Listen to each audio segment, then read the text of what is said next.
Treating Cincinnati's violence as if it were a disease. That is the recommendation to City Council as a way to curb this growing epidemic. Our Scott Wagner tells us how the city is really the patient in need of care.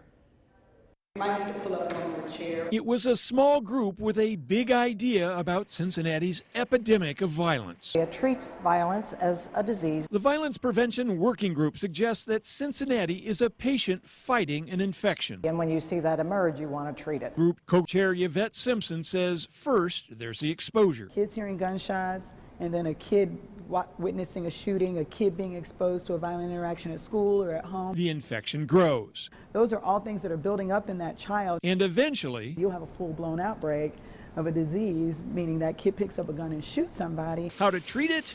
Like a disease. Reduce the risk factors, which is the exposures. They want to identify children who are being exposed to violence in their neighborhoods and intervene with social services or counseling when possible. And you increase your protective factors, which is like your vaccinations. Group leader Mary Adams. There's positive, fun, engaging activities in community that present an alternative to violence. Cincinnati police say violence historically happens in clusters in areas as small as 400 feet across. The group hopes that with preventative care, having to perform surgery to remove the disease will someday become the treatment of last resort. We know that if we do that 10 years from now, we'll see fewer individuals who are exposed to this and less violence, or what we call more peace. Scott Wagner, 9 on your side, Cincinnati.